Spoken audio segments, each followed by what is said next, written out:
and welcome to your award-winning The Reasons I'm Broke podcast, bringing you the reasons we're broke every single week through news and headlines ranging from comics, movies, TV, video games, and more. I'm Daniel, and we've got two other hosts with me today. First off is from Lazy Gaming Guys, Scott. Welcome back, Scott. Thanks. Always a pleasure to be here. And another one is an ex-coworker of mine. He has now become a regular rotation of the hosts. So if you've been listening over the last couple of months, you know him. Sam, good to have you in 2023 as well. Yeah, it's awesome to be back. Happy New Year's, guys. Happy New Year's to all our Broquette members. If this is your very first episode of the show, the way we format it is we go through this week's news. This being kind of a unique week for the year. You can only do this a few times a year, and we're in about the first or second week into January. We're going to do some most anticipated lists towards the end. And then we'll also have a Patreon comment. And finally, the Broquette block, which is what Scott, Sam, and I have been up to since you last heard us, the more personal side of the show, where you get to know your hosts a little bit better. So let's jump right in and explore sector number 543.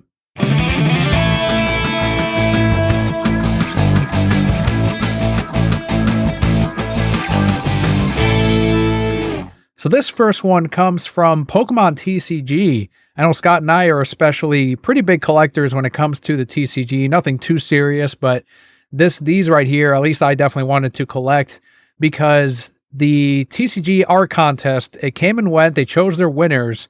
And of course, Bulbasaur, thankfully, was one of the winners.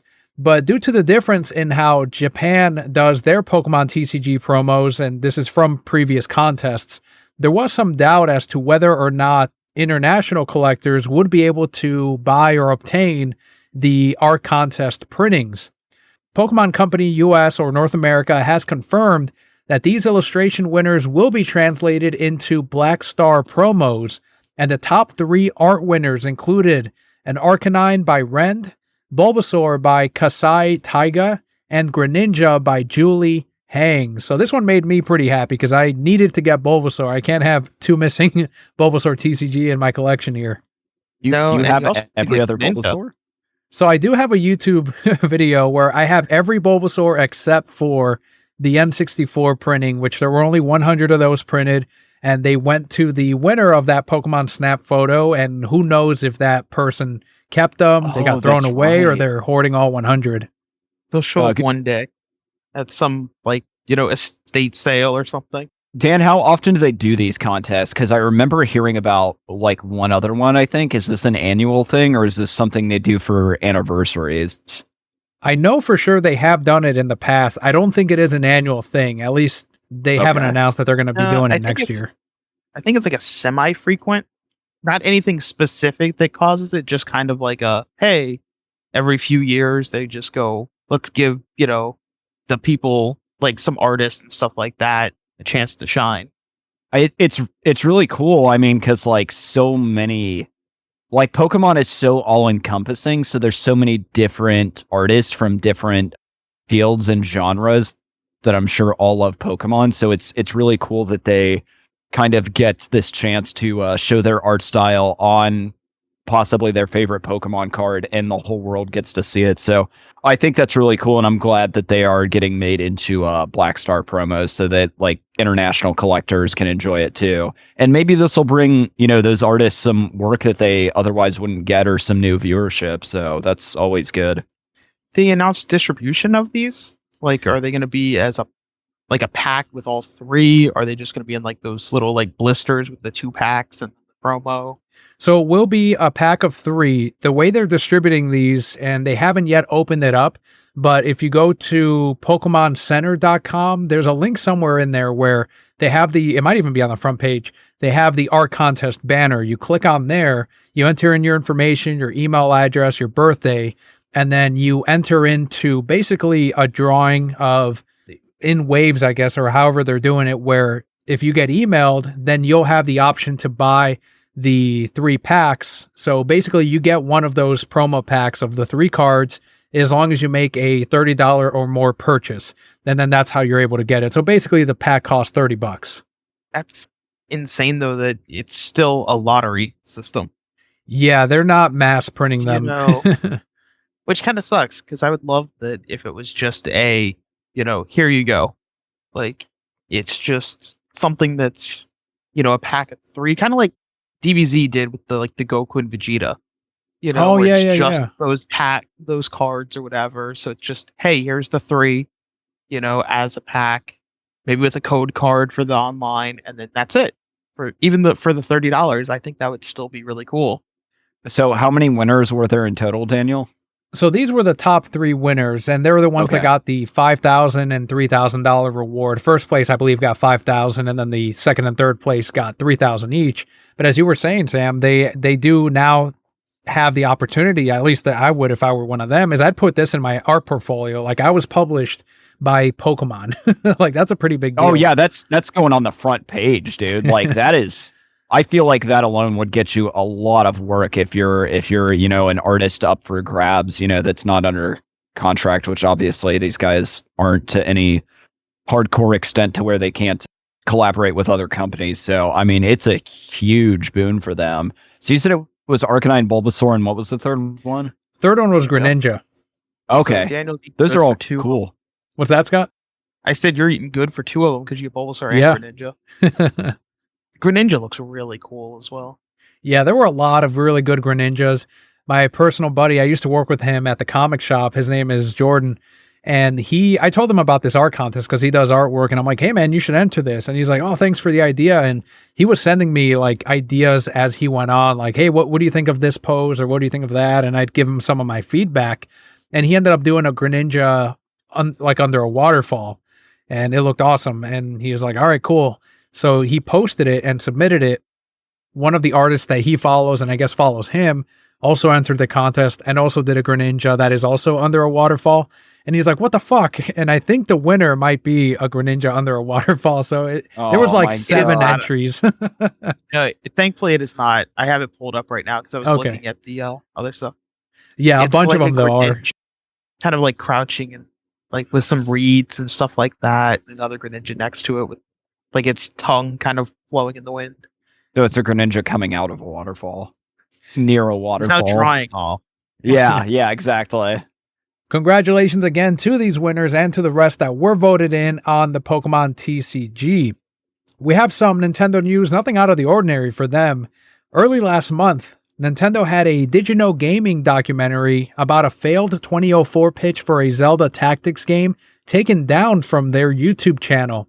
Last week, however, YouTube restored the project after failing to find any copyright infringement, which is unheard of on YouTube's part. The video was originally posted back in October and featured material from a failed Retro Studios pitch to make a Legend of Zelda Tactics spin-off from the Nintendo DS called The Heroes of Hyrule. And the owner of DidYouKnowGaming, Shane Gill, tweeted out, quote, when you counter a DMCA on YouTube, the company who DMCA'd you has 10 working days to show that they've taken legal action against you or the video is restored. So I spent the last 2 weeks checking my email to see if Nintendo was suing me, end quote. Nintendo has not yet taken legal action against DidYouKnowGaming. The video is back up then? It is now back up. It is Have you guys watched it? Yeah, No. I watched it when it first came up. No gaming in so long. It's good, man. They've gotten some connections to a lot of game developers that no longer work in said company like Retro, and they'll get them to spill the beans on a bunch of artwork or concepts. Sometimes they'll be anonymous, but a lot of times they won't be. And they're like, yeah, they'll just do an interview like we are doing and post up and talk about those never made games. That stuff is Pretty always super interesting to me. I don't even know what it is, but I love hearing. It's almost bittersweet, right? Because I feel like there's so many really cool ideas that get like put onto the chopping block, but then at the same time, it's like there's probably a reason it didn't come out. Whether that reason is just like it costs too much, or it's like it's not gonna appeal to the market. That with something like Zelda, it's like they probably just kind of estimated Zelda fans, like the average Zelda fan, is not going to be interested in a tactics based game, but it's always cool to like see this stuff and hear it from devs, like what could have been, When it gives you some really cool insight, because it's it's the kind of stuff that just ends up vanishing into the ether. Like you never knew it existed. And Yes. you know, yeah, you didn't need to know it existed because I mean you never knew anything about it. But it's cool to know that this was in the works. And it kind of makes you wonder what a different timeline would have been like, you know, where some of these things actually came to fruition. Yeah, exactly. Like I think it's cool, but yeah, I can kind of see why they wouldn't put out a Legend of Zelda tactical RPG. Like that's just a very, very different take on the entire Zelda franchise And a lot of times versus something like Hyrule Warriors. From what I've seen on DidYouKnowGaming, a lot of times it's Miyamoto that just shoots him down, and if you can't get it past Miyamoto, you can't get anywhere. And it's just a matter of luck from what some of these devs are saying. If he likes it, or if he likes you, then sure. But otherwise, if he just doesn't think that it's a good idea or just isn't a fan of the concept, he just shuts it down and the project is finished. And that's one of those things that some of the people like the guy that was mainly working on Majora's Mask, he pitched basically the concept of Majora's Mask of having a time clock going on where the world is ending or whatever it is, and you have to do these tasks within that day and kind of progress as you continue. And that was a completely different game than Majora's Mask. And when he pitched that to Miyamoto, Miyamoto shut it down, didn't want to do it. And then he said, but what about if you do it for Zelda? And then he's like, well, I guess this is the only way the game's getting made. So that's kind of how Majora's Mask ended up getting made. The same happened with Star Fox Adventures too. It was Dinosaur Planet, and then Miyamoto's like, put Fox in it. And they're like, all right. Which I do as love. As long as we get to finish. It's finally, like, you can play Dinosaur Planet now. That's true. Because in recent years, it got leaked. And that's another thing that I find really cool is with, like, betas or things like that get leaked for a game. Kind of like when we got the Pokemon Gold and Silver leak. That was insane to find out all of these Pokemon that were cut, you know, and evolutions that went missing, and to find out that certain Pokemon were part of completely different evolution lines and things like that was just a really cool thing that Nintendo immediately tried to take down everything. Of course they did. And did a pretty good job erasing a lot of the information out there, which is sad. That's one of those things where the reason why this is a pretty surprising and significant headline is not that Nintendo took it down, because they do that with so many things, but the fact that this YouTube channel won. Yeah, that's very rare, especially with YouTube. Although, to be fair, I think it was just more of the fact that Nintendo didn't continue it. They figured that the takedown would just be enough. Yeah, we'll see if they continue. They didn't follow up on anything. A lot of companies will do that. They'll just immediately do a takedown and then not follow up on it. The other thing that might have happened is a lot of people pretend to be the companies and do takedowns. That they did check for. Okay. Because I know that does happen way too often nowadays, where just randos will sit there, and typically it always ends up with the 10 days later, nothing happens. And then it just goes back up. Right. That was a part of the article. And thankfully it wasn't someone that, I mean, I guess it's a good thing, but I mean, it's good and bad. Like, it's good that they don't just have some, dick out there that's just pretending to do it in order to, mess with DidYouKnowGaming. But I'm also not surprised Nintendo would, But it also could be that Nintendo couldn't fully issue a takedown because it was a Rare project and not Nintendo. It could be, or they just haven't moved forward, like you were saying, with the legal action. And if they do, we will definitely cover it right here on the show. So we're talking about some most anticipated lists. Netflix has actually revealed its top 10 most streamed anime for last year. So we'll start off with number 10 and go up. And you guys let me know if you've seen any of these. And we've got at number 10, Kingdom. At number 9, Romantic Killer. Number 8, Blue Lock. Number 7, Jujutsu Kaisen. Number 6, Summertime Rendering. At 5, JoJo's Bizarre Adventure. 4 is One Piece. 3 is Demon Slayer. 2 is Chainsaw Man. And 1 is Spy Cross Family or Spy X Family. I've seen most of these. Read them again real quick, Dan. Sure. We got Romantic Killer, Kingdom, Blue Lock, that. Jujutsu Kaisen. Seen that. Summertime Rendering. JoJo's Bizarre Adventure. One Piece, Demon Slayer, Chainsaw Man, and Spy X Family. Yep. I have never So heard of I've Kingdom seen over before half. in my life.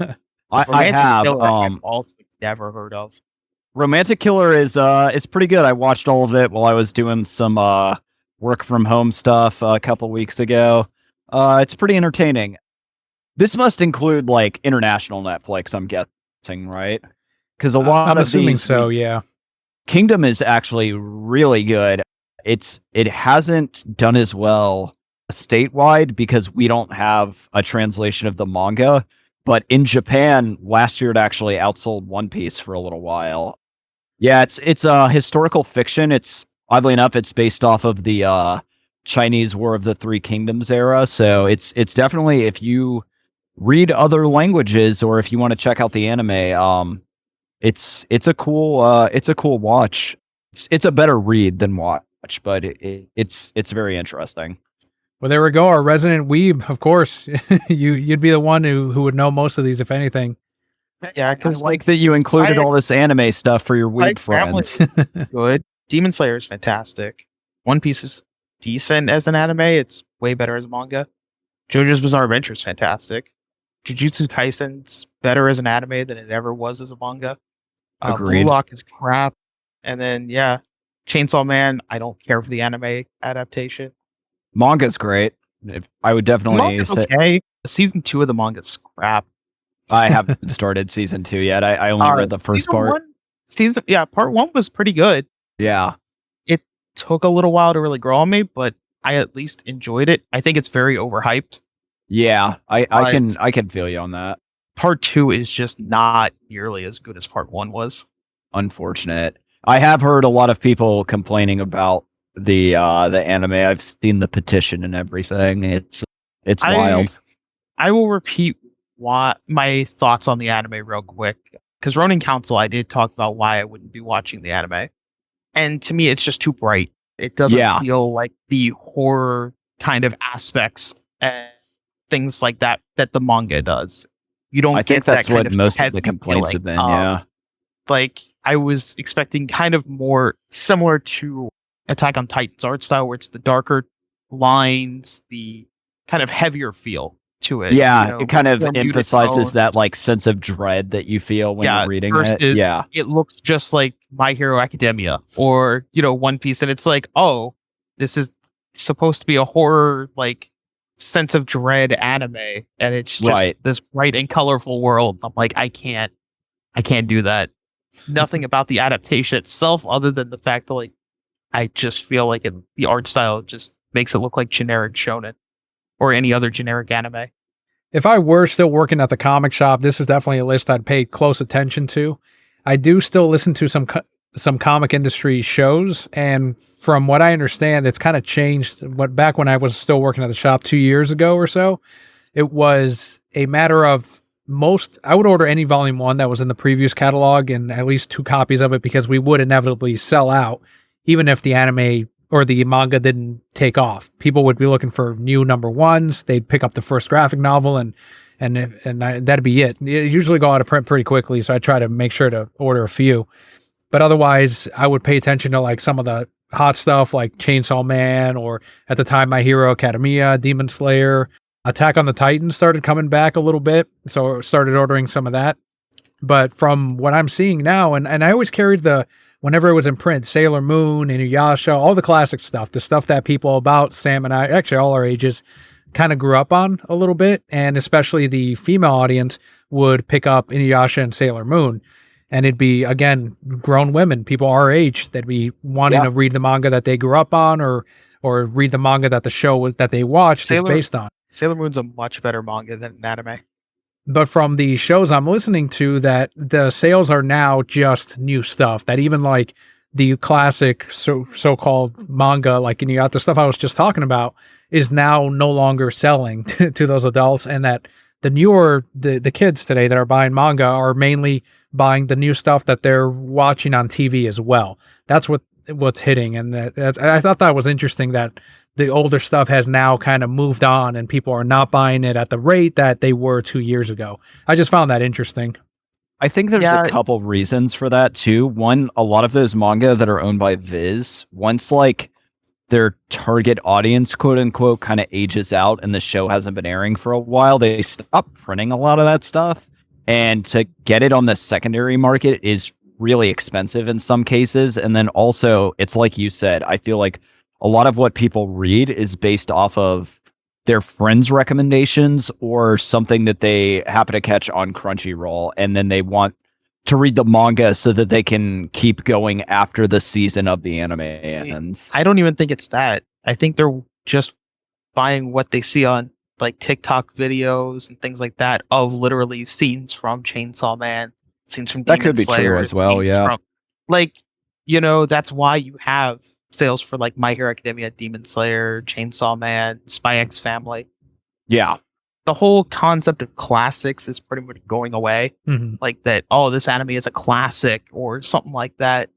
Like the newer generation just kind of wants to move on. They're even the same way with like Western films, you know, that's why they're all like the Gen Zers are like, Jurassic Park sucks, you know?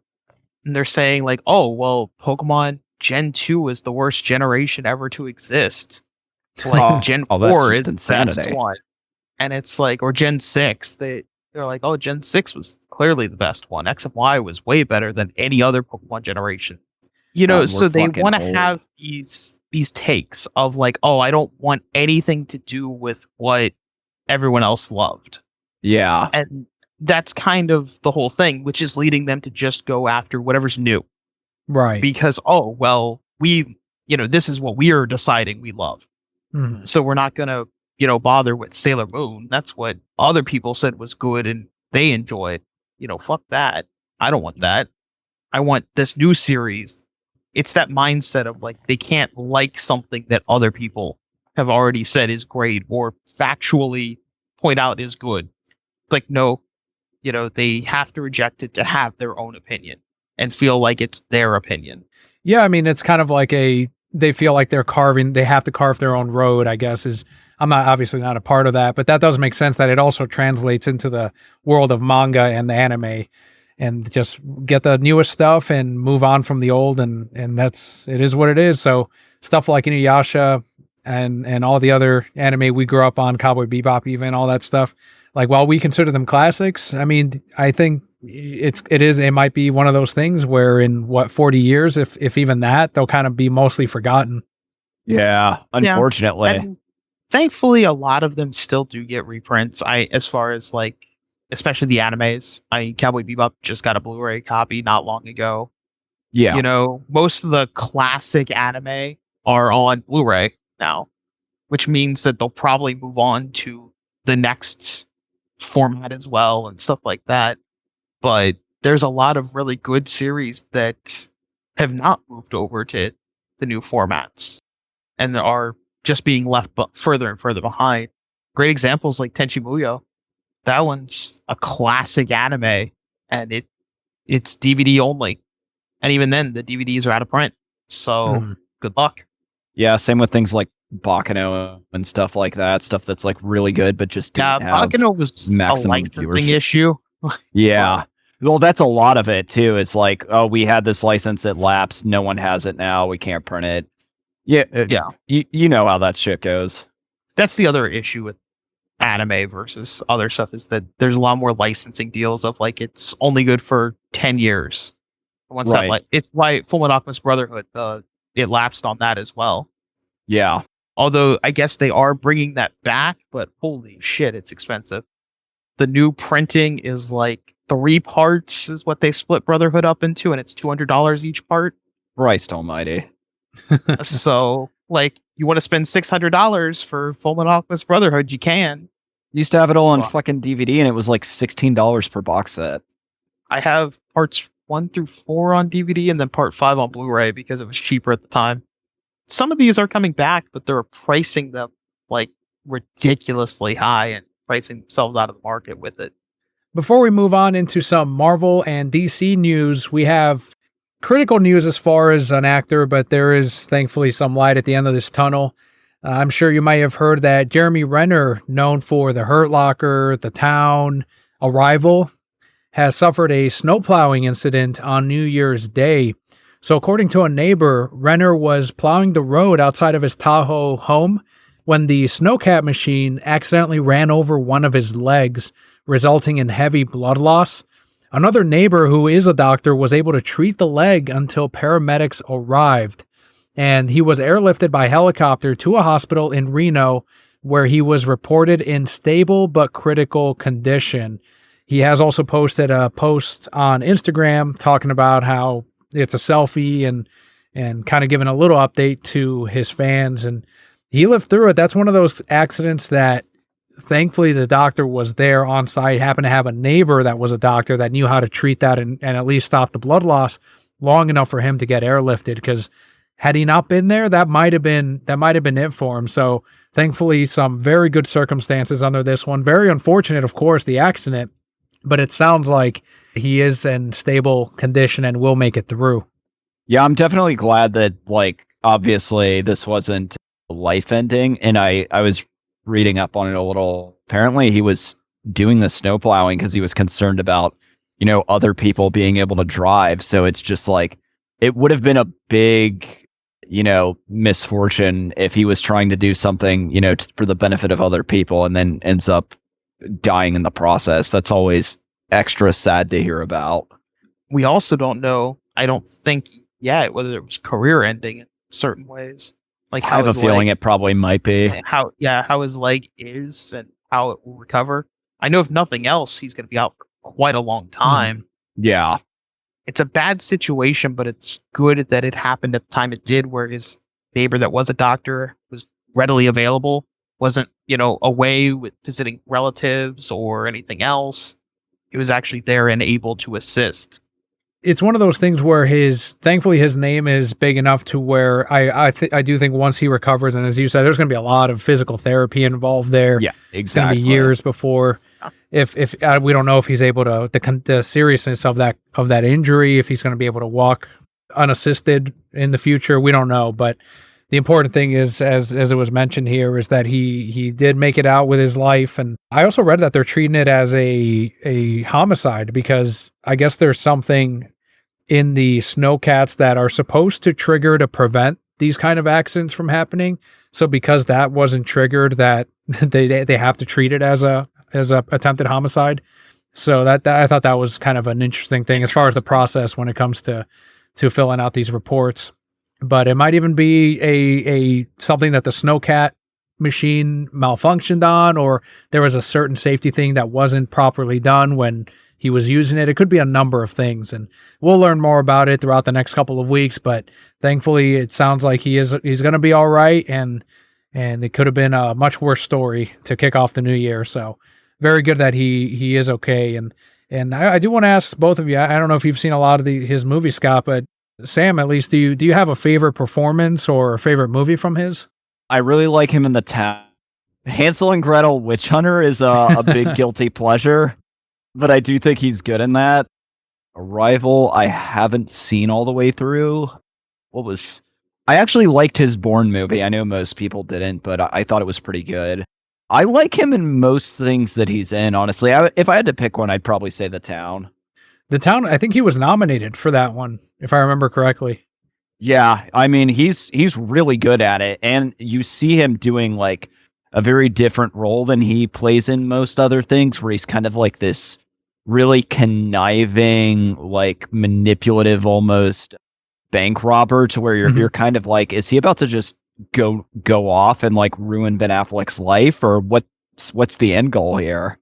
Yeah, I really like The Town, and yeah, he was good in that. I think the first thing I saw him in was The Hurt Locker.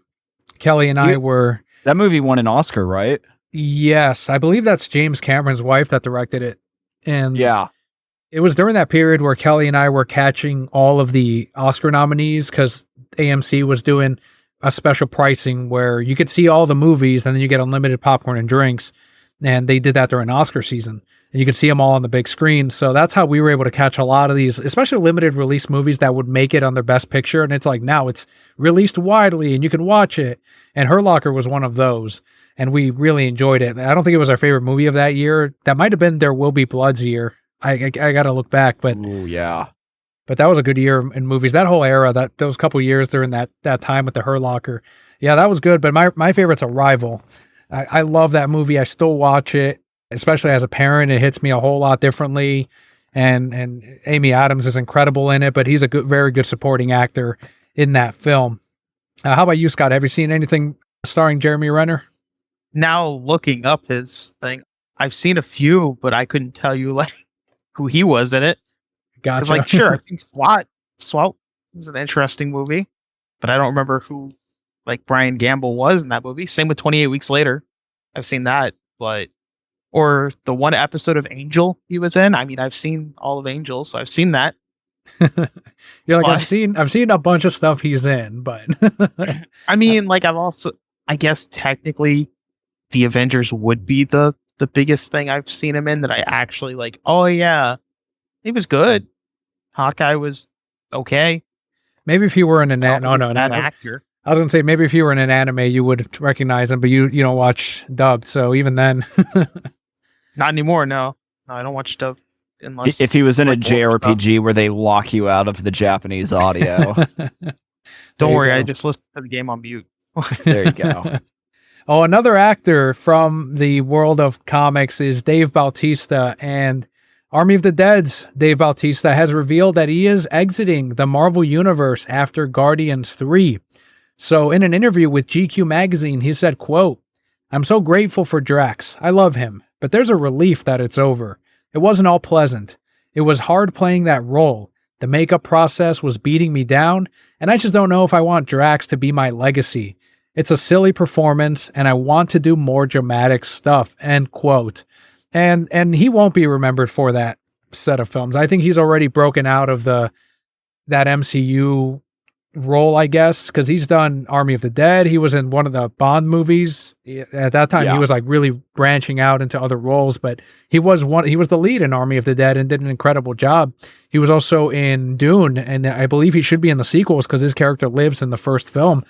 So I think he's already done some very successful projects. He was in the Blade Runner sequel. In that one, he was one of the characters in there. I know The Rock is more successful than him, but I think Bautista is a better actor than The Rock, and I think overall he will have a more at least memorable career as far as his roles than The Rock, who kind of does the same thing, but Bautista seems to be doing all kinds of different roles, and I don't think it's ending with after this. I think his days are just beginning as far as what he can do, because he's already shown that he's got a great range with the movies he's done, and I think he's just getting started. I just watched him in a Glass Onion a couple nights ago. Oh, cool. He was in that? Yeah, he's one of the main characters. He's really good in it too. He's like kind of I won't give it away. I'll let you watch it. He's awesome in it. You'll like it a lot. Everyone talks about Glass Onion, and it's got to be one that I got to check out. I think it's got like a spin-off movie now that came out. So Or the Knives original Out, right? was Knives Out, and then this is the spinoff. Yeah, and Daniel Craig's back for this one as well. Edward Norton's in it. It's very good. Yeah, it looks like Daniel Rayner was also Was he really? Yeah, when I was looking up, or Jeremy Rayner, when I was looking up his thing, they had him in the filmography. It had that listed. Well, there you go. Yeah, I think Dave Bautista will do fine, like continuing his career. I think it kind of helped him cut his chops to begin with, and kind of get his break, and learn about acting. And then now he's moved on perfectly fine. Like I think he'll survive just fine, without it. And I can kind of understand him wanting to and branch out before he's typecast. Right. Because I think that he's learning from The Rock. Like, I think that's the whole thing. Is that The Rock did it for so long that he became typecast to where, like, this is all you're going to get. So he just accepted it and was like, all right, fine. Whereas I think Bautista learned from that experience, was like, whoa, I need to stop before I get typecast, because that's what's going to happen. And that's why he started branching out already. And then is like, okay, this is going to be the last one. I'm done, so that I can move along, like fully leave that part behind. Yeah, I think the makeup reason is honestly reason enough. I wouldn't want to do that either. And, right, exactly. I feel like every actor that gets cast as a character where they have to make up them for half a day, no matter how much they like the character, after a while they're like, dude, I can't do this. This is fucking miserable. Yeah, and it's like, and they just signed me on for 2 more movies. Like, fuck this. Right. Yeah. Exactly. Someone pointed out on Twitter that his quote has the same energy as Yahya Abdul-Mateen's from Aquaman 2, where he plays back Black Manta. Like, he was saying that movies like Aquaman are, or he called it like clown roles or something like that. And people are like, yeah, this has that same energy of, some people are like, oh, you think you're above those things? And it's like, they are. They really are. They've already shown it with their roles. Like Dave Bautista, I think he's bigger than roles like Guardians 3. Same with Yahya Abdul-Mateen. He's incredibly talented. So this is one of those things that it's like, look, they're telling the truth, and it's not that they're ungrateful for those roles, but let's tell the truth here. Is movies like Aquaman or Guardians of the Galaxy is beneath them at this point. Yeah, and if he had tried branching out and failed, we would have already known and been like, nah, he this is the best he can do. Like, he has to play that role. But he clearly doesn't. He can.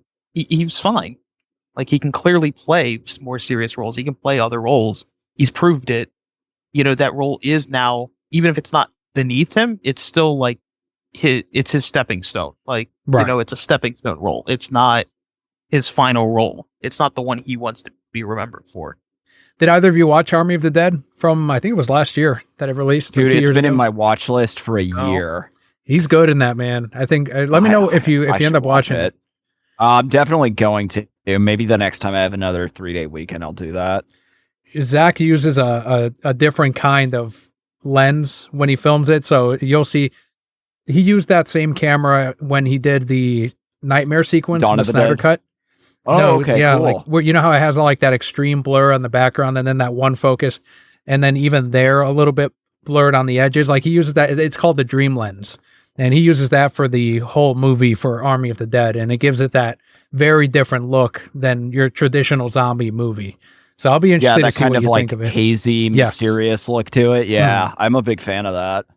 Well, the director to Guardians 3 and Guardians 2, alleged pedo gun, has confirmed that Warner Brothers Discovery will not be hosting an MCU-style event to announce the slate of DC Studios films. Someone on Twitter said, well, of course not, because no one would fucking show up for it. But do you guys think this is a good idea to announce it? I'm assuming he's just going to do it online at this point. But to not do a Comic-Con style reveal of his plan for the next 10 years? The people that are going to go watch it are probably going to go watch it anyway, whether he does the Comic-Con style reveal or not. Just like the Suicide Squad, stuff like that. People will make up their minds once they see the trailers, no matter when it comes out. And I was going to say, I feel like the Comic-Con reveal or like panel reveals in general, it's more for spectacle and to kind of like grab people. Because we're all reading about it the next day online anyway. Like, you're in a room with, given a lot of people, but still, it's like, it's already your target audience, like everyone else that might go see the movie is going to read about it the next day or wait for the trailer to drop after their friend tells them about it. So like, I don't think it really does a lot extra for you dropping it that way. So yeah, I guess this is fine. It's him, so I don't care that much, but sure. Yeah, this is fine marketing. Well, let's see how tight you and Bobby's pants get as soon as one of those movies is the Nightwing. I don't know, man. I have certain lines that I won't cross, and we'll see. We'll see if that comes about.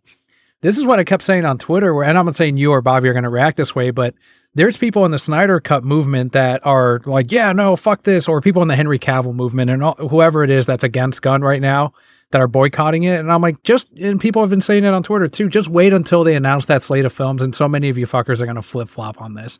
Like the Red Hood film. Like, how many people are going to go, oh shit, well, you know what, I guess I'll check it out. I mean, I might as well see it. And like, it's gonna be a lot of that as soon as that slate is announced. And it's kind of interesting how it's just one character that they want to see. That's all he needs. Oh, well, he's not directing it, so that's how they're going to justify it. I have so much trepidation with these characters that I love anyway, because I love them, I almost anymore I'm just like, they're gonna fuck it up. I'm not gonna watch it. Like, it's so, I know that's super cynical of me, but I don't know, sometimes it's true, and it's just anymore I'm like, I'll wait and see, like, I'll either watch it when it's streaming or I'll go see it at matinee or something if I really feel like, it's true to the source material, but I'm not gonna go against my morals just because, my favorite character got a movie, especially if it's just like they're gonna do something dumb with him anyway. Gunn's gonna do some stupid shit with it. Even if he's not directing, he's gonna be like, "Hey man, put a dick joke in here," or like, make it so that Nightwing's got a crush on a 13-year-old girl, but she's actually 56. It's like, I'm not watching this.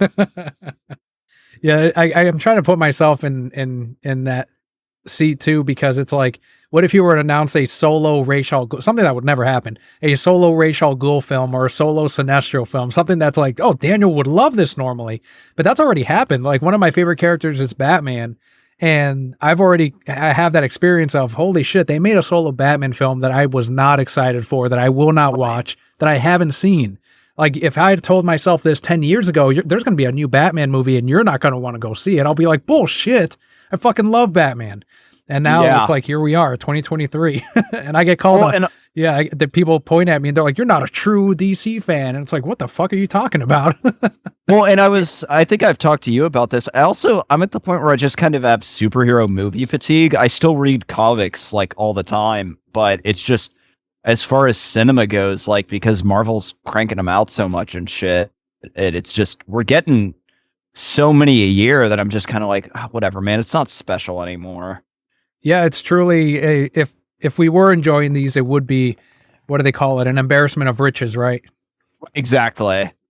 Well, the kind of last thing I want to talk about before we move on to the background news is, when we do get back to regular Comic-Con format, and you guys kind of touched on it a little bit, but there were those days of like when BVS was revealed, they showed the logo and then it went up online, and even like the MCU movies, when they showed them at Comic-Con, Hall H, and then the next day or that night, you would get like that grainy footage of like that first look trailer, and it would create a lot of hype. It did work for some, like, I don't know what it is about they all got to see it first, and maybe we can get a look. Did anyone sneak a camera in there? And then we'd get this terrible version footage. But I always argued that if they do come back and do that again, and we do get those Hall H days, I get that they're trying to make it special for the attendees. Like, you got to see something here that no one else got to see right away.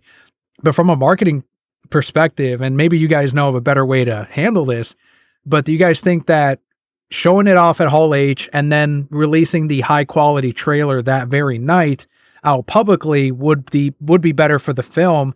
Because I don't know if you guys remember, but back in those days, that grainy footage would do a lot against the movie, where people would be like, oh, that doesn't look like, the costume doesn't look right. And people would immediately critique it. And I think that would hurt the film a lot. But what do you guys think if we do go back to that? What would be a good way to reveal these things? I almost think maybe the next day, like wait the 24 hours and then do the next day. But even then, I just don't see the point.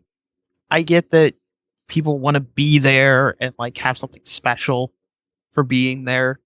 But even then, like, okay, it would still be special if it's just up literally after the panel, because you got to see it at the panel. You got to see it an hour before everyone else. And sometimes the actors are there too. Yeah. Yeah. And it's like, the special part is the fact that the actors might talk more about, what the movie's going to be about, or things like that, and doing Q&As, things of that nature is what makes it more special to be there versus like just the trailer. And I always hated the fact that it's like, oh, some of the trailers you will never see. Like, it's an exclusive trailer. Yeah. And it's like, well, what kind of stupid crap is that? Like, why would you spend all this money on an advertising trailer to literally just have it where, oh, you weren't part of the 100 people that were in this hall? Too bad. I don't know. I just don't see the point of it anymore. Yeah, and maybe those days are done. Maybe that'll be it. Maybe everything will be online. What I think would be cool, Daniel, if you're actually trying to, and this is like comic book nerd wet dream, I think it'd be cool if they did like promotions with your LCS. It was like, hey, here is like X number of vouchers.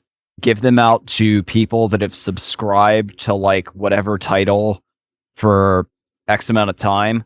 And it's like you get to go see the movie like a week earlier thing. I think that would be a really cool incentive for the fans, emphasizing like, hey, we value people that like care about the source material. You're going to have a bunch of leaks though your movie at that point. I mean, you can make people sign an NDA when they show up. That means nothing. There's so Sure, many. yeah. I mean, they get leaks in at, Hall H too, though. I mean, Like I saw the BVS trailer the night of. Yeah, but look at Pokemon. I mean, like literally, the reviewers were just leaking things, like straight up streaming it. You know, they signed NDAs, but they'll still get the next Pokemon game too. Like, Yeah, you know, even though they broke their NDAs, none of the companies care anymore. yeah. Like, none of them enforce it. I mean, if they don't care, then fuck it, let them leak it. Yeah, and I was going to say most of the time anyway, these movies leak ahead of time based on reviewers, based on premieres. I mean, you can find almost the full premise on Wikipedia a full week before the thing releases. Yeah, it's just, it will be a much bigger issue if you're suddenly having like thousands of people that are able to go watch this movie. I still remember when Bobby, he had invited a couple of us to a week advance, I think it was a week, advanced screening of Justice League. It's like, all right, cool. And it had a bunch of advanced screenings elsewhere too. And man, it was one of those like when I got out of Justice League, Kelly and I like, what the fuck happened? I think I watched it the day it came out too, man. And I got out and I was like, I need beer. It's like the one movie that I watched like early as hell ahead of everyone. And I was excited for it. And who knew that it was going to be that terrible, right? If we only had known in advance, we all could have saved $15. It reminds me of a movie. I forgot the name of the movie.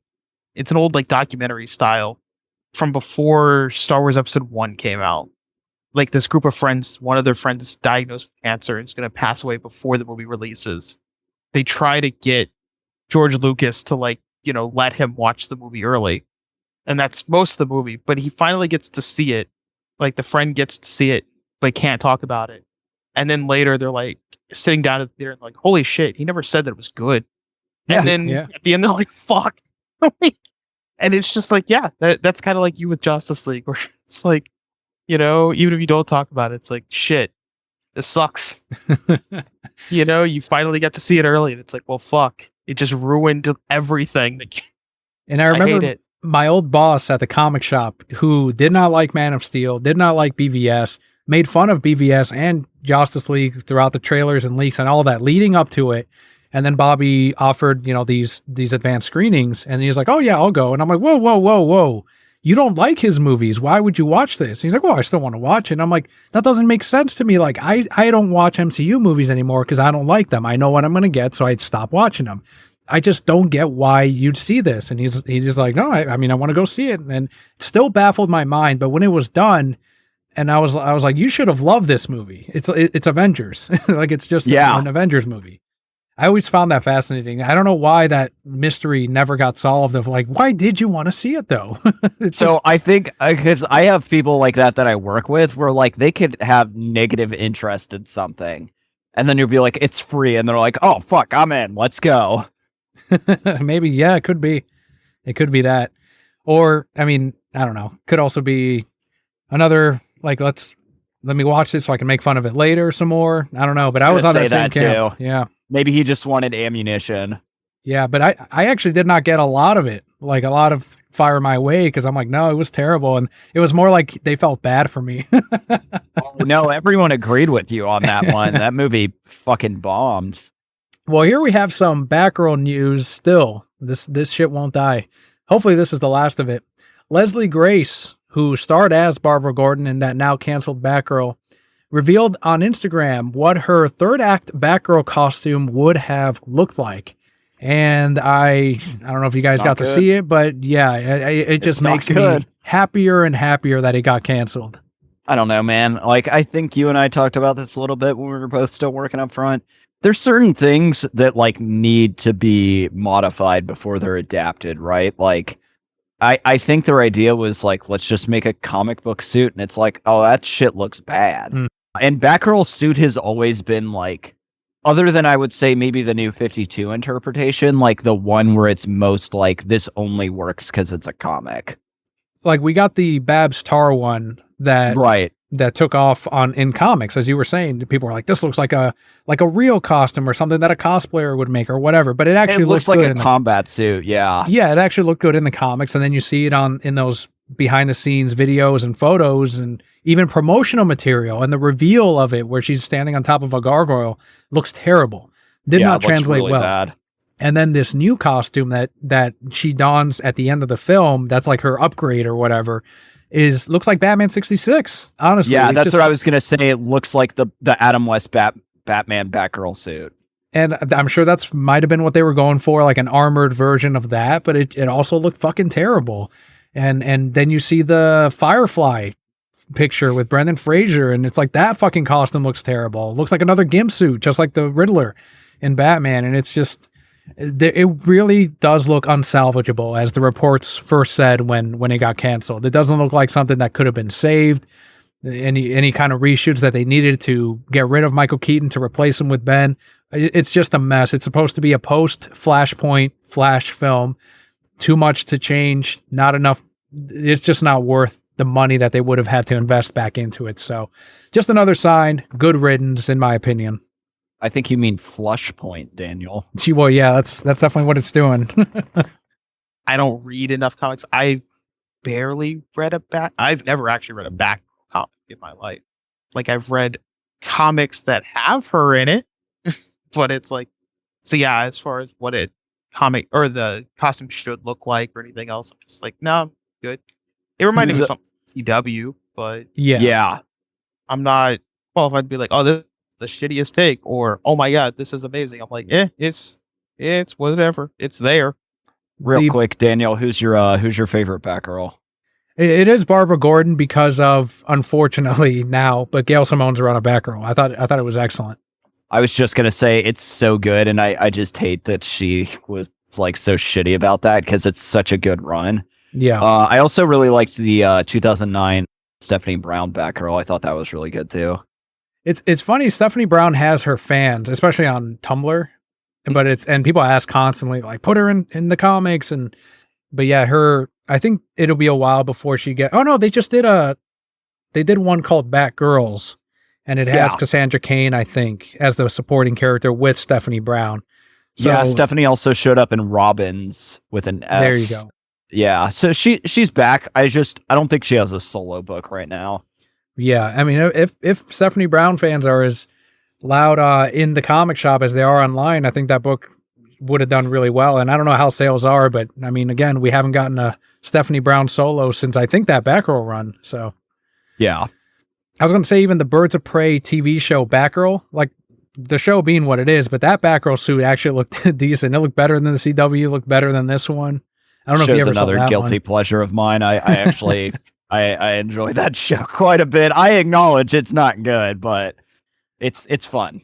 I got to watch it because I hear Harley Quinn or Harleen Quinzel is in it, and this is like an era where she wasn't as popular as she is today. No, she's kind of like the main villain for a while. I actually thought they did a pretty decent job with her, and the actresses and the director did a reunion at Comic-Con a couple of years ago, and they were like, yeah, we know at the time it wasn't super popular, but we were all big comic book fans, and we all got to play characters we like, so we just kind of wanted to put something out there for people that like the characters. Did you ever see Starship Troopers? Yeah. I don't know if you knew, but I think her character's name is Dizzy in Starship Troopers, the redhead. That's the same one that plays Barbara Gordon in Birds of Prey. Oh shit, that's cool actually. Mm-hmm. Yeah, that makes a lot of sense. She's a good actress. Yeah, I liked it. I love Starship Troopers. It's goofy, it's fun. It's a classic. Yeah. I always thought that back when I was like really not really paying attention into would they actually be good, but I thought the guy that played Rico would have been a great Steve Rogers. And, oh my God, yeah. I don't know if he has the acting chops for it, but at the time I was like, that looks just like Steve Rogers. I remember when we were like fan casting stuff before all those movies came out, and I was like, what if John Cena played Steve Rogers? And then I was like, fuck, we got close, didn't we? This was like before he was really acting. It was just I watched WWE, and then I was like, he could do it. And then it's like, oh shit, he's a legitimate actor now. He very well could have been that character. That's always who people, even now, the people fan cast like WWE people as like, oh, they're big and strong. That could be the Hulk. Or whatever. Yeah, exactly. That's exactly what I was doing. I was a fucking senior in high school, man. Well, before we head into our Patreon comment this week, let's look into the future of this year. Let's look into our most anticipated movies and games of 2023. So first, we'll go ahead and highlight some movies here. And the first one is now playing in theaters. It's Megan. I don't know if you guys have seen the trailer to it, but it is on a lot of lists. Pretty anticipated. It's kind of like almost like the other Child's Play film that came out. That's a remake, but this one it's got the same idea where it's an AI toy or a doll that goes a little bit too into the computer part of like, oh, I need to protect my owner or this child, but at all costs, including at the cost of killing other people. And that's kind of the plot of this. I've kind of seen it advance from being trailers of horror to now they're kind of embracing the fact that people don't really find it scary. So they're embracing the action and I guess quote unquote cool factor of it. Or the like built-in campiness kind of. Mm-hmm. You might as well pivot and just be like, okay, well, if people aren't going to find it scary, go for the B movie horror. I'm actually pretty interested in that movie. Yeah, I don't want to see it in theaters, but if I do definitely want to catch it on streaming if it does hit one of the channels I'm on. I generally don't like watching horror movies in theaters because people just never shut the fuck up. So I'm the same way. And a lot of times for me, it's actually scarier watching it at home because, you know, I could turn my lights out, make my own popcorn and just sit there isolated and it scared the shit out of myself. I don't know if you want to tell this story, but don't you have a roommate that closes his eyes during horror films when you guys watch them together? Puts his shirt over his face, yeah. And I was like, oh, what's going on? You have to sneeze? He's like, no, this is how I hide from the jump scares. I'm like, I don't think it's working. Oh, I love that. Yeah. Especially now in modern horror where a lot of times it's a fake jump scare where it'll be like, boom, and then it's like, oh, never mind. And then the character turns around and the thing is behind them. Yeah. I always hated the jump scare, to be honest with me. I always thought it's a cheap type of thing.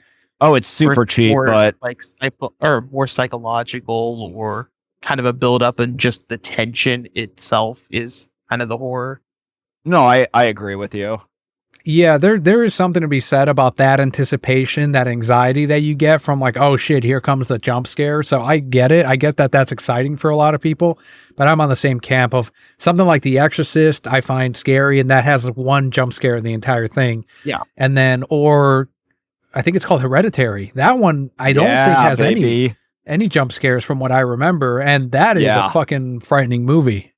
Daniel, have you watched The Witch? I have not.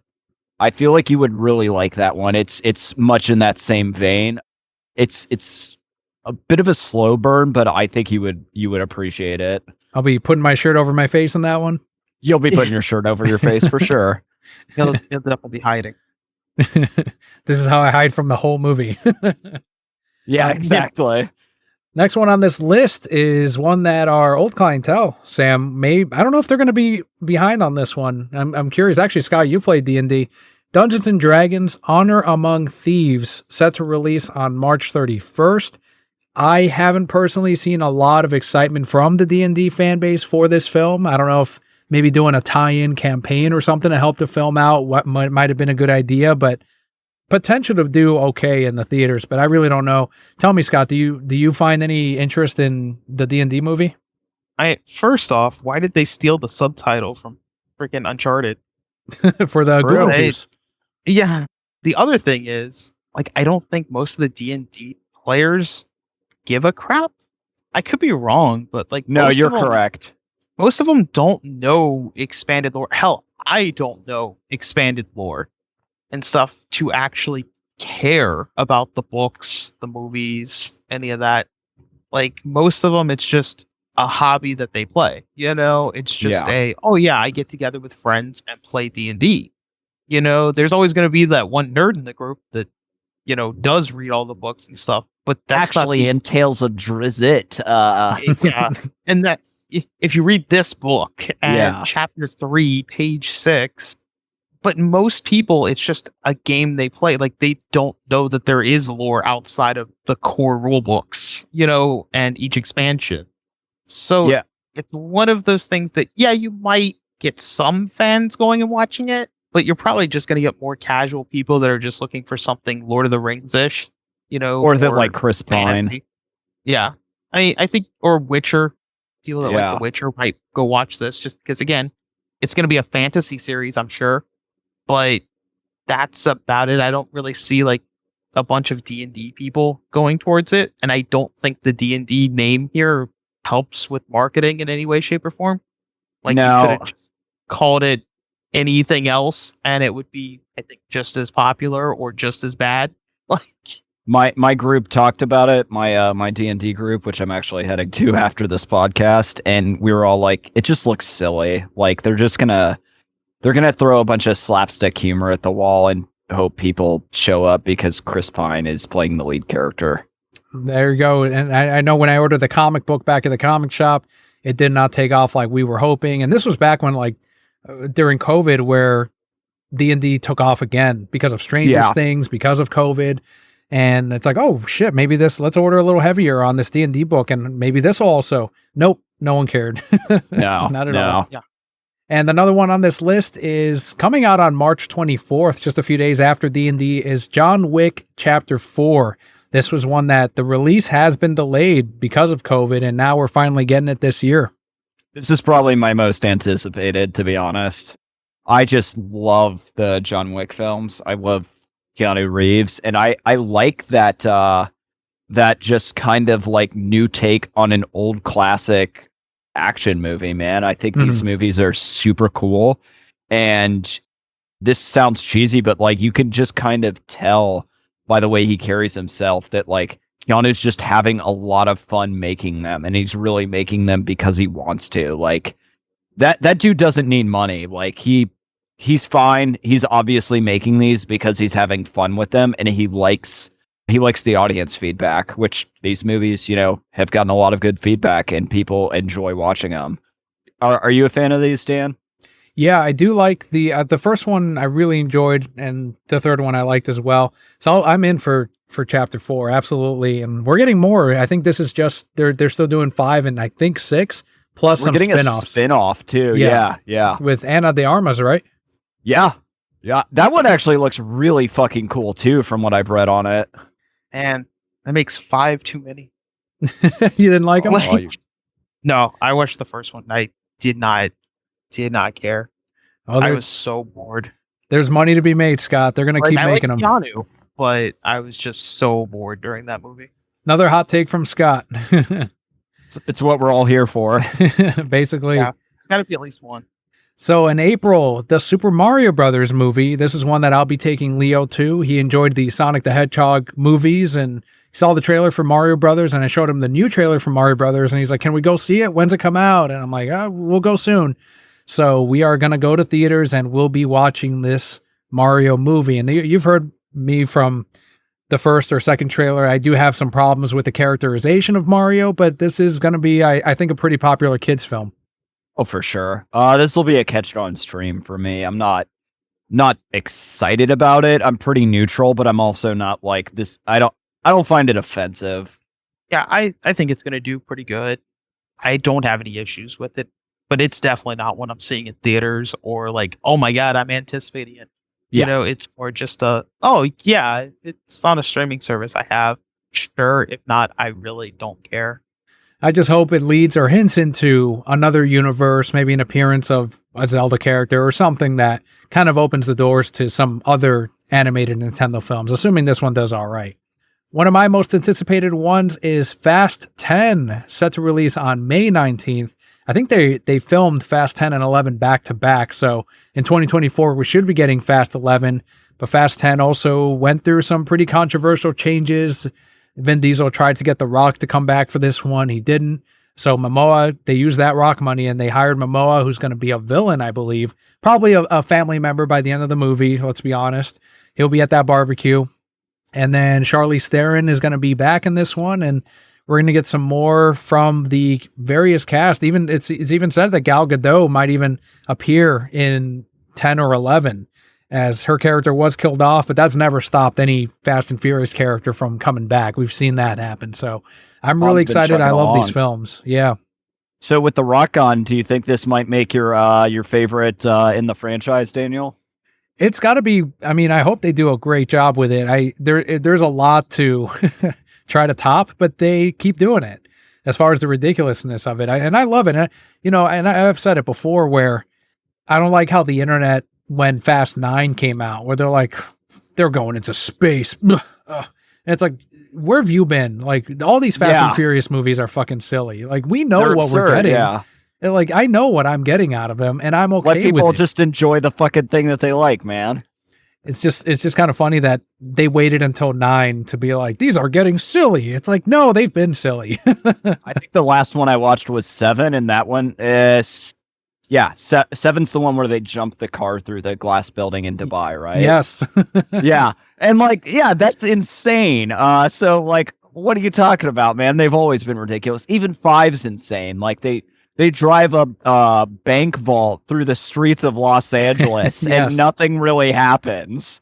Yeah, I think that's also the one where Vin and Jason Statham take their big muscle cars, pedal to the floor, Each other. head on crash, and they both just like shake it off. And then later in the movie, they just get melee weapons. They're just hitting each other like apes.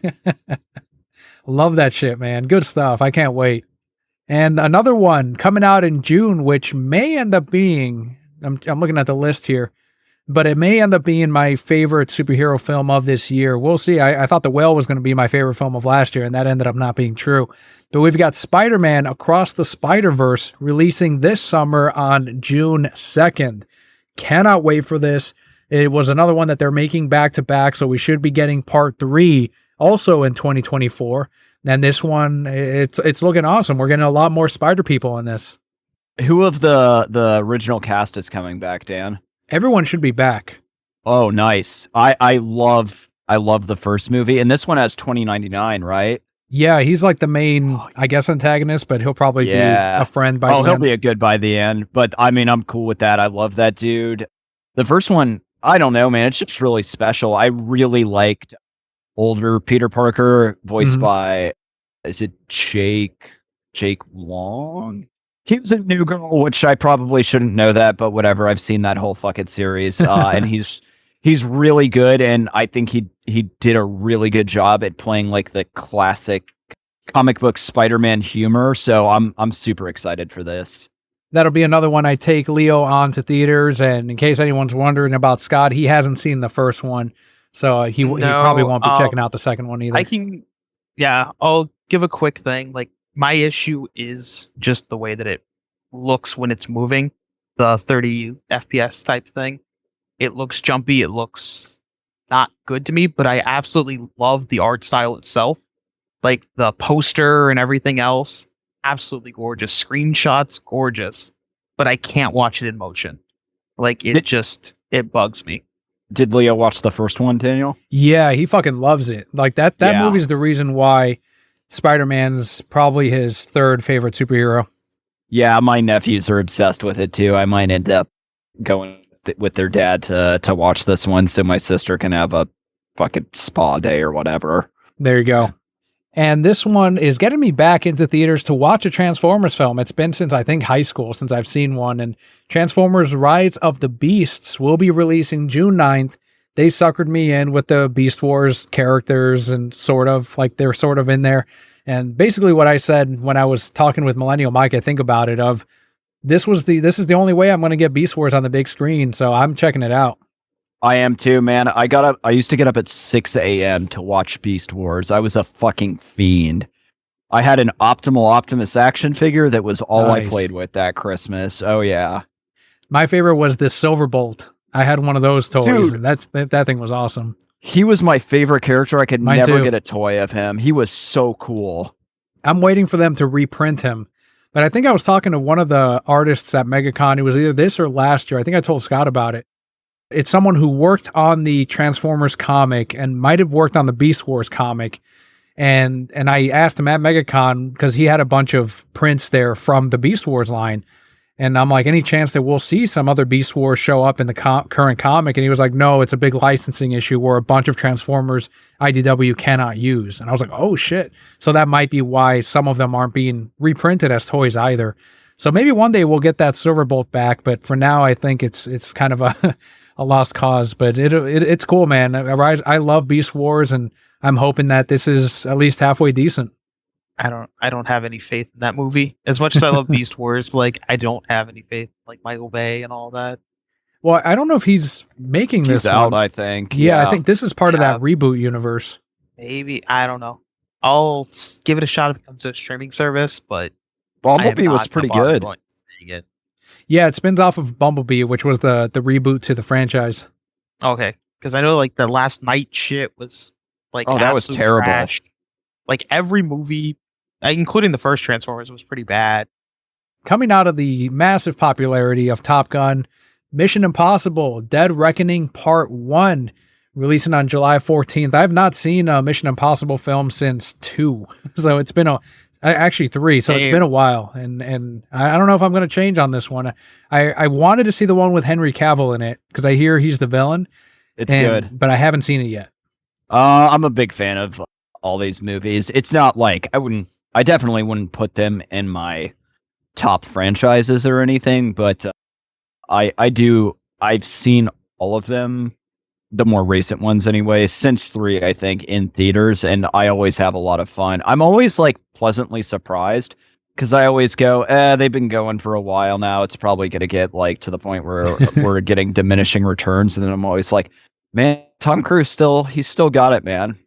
Next one on this list is, oddly enough, Barbie. That one releases on July 21st, and it's there's been a lot of people online, guys especially, that are like, oh, that looks pretty good.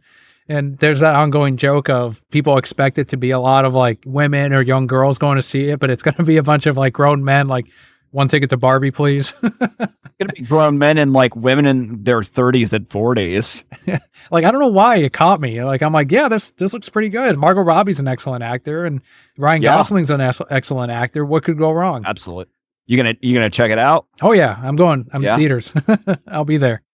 Scott's like, he's judging I was me. hoping this would be the one that Scott's like, this is my most anticipated. No. God damn it. No, that's going to be a hard pass. His, I think, will be the one after this next one. We've got the Christopher Nolan Oppenheimer. So it does release on the same day as Barbie, July 21st.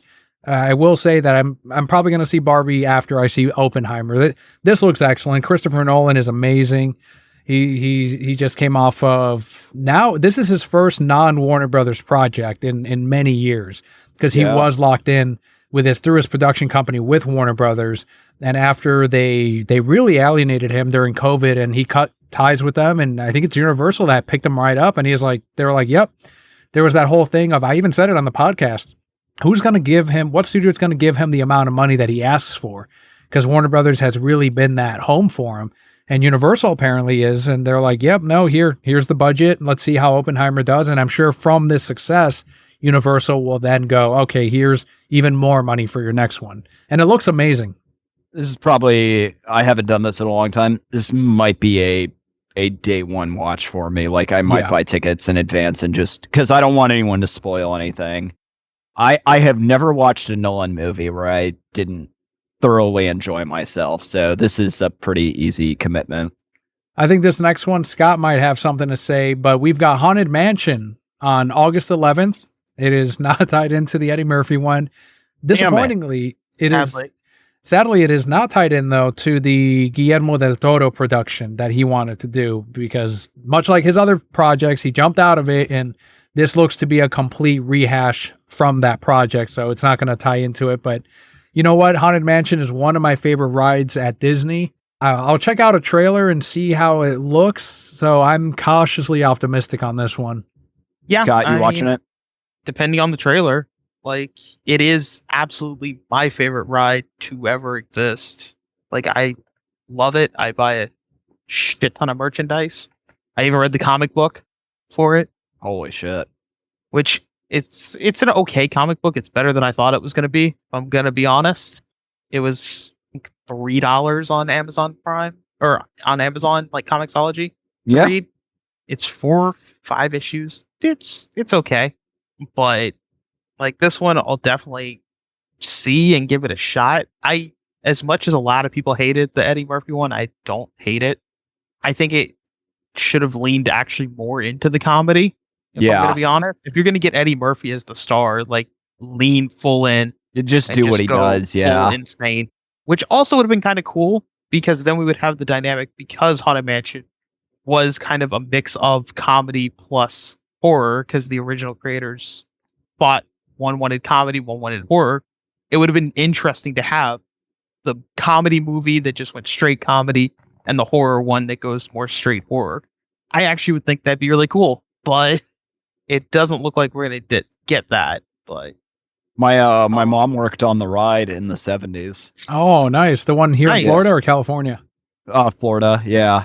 Because she went to school for music at UCF, so that was her part-time / full-time job later on that paid her way through college. So yeah, she worked there for I think like 5 or 6 years.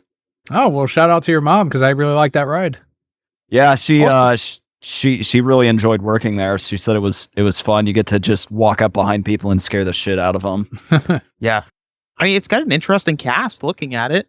Like, you got Danny DeVito as a college history professor. You got Owen Wilson as a priest. Oh, we're in. Wow.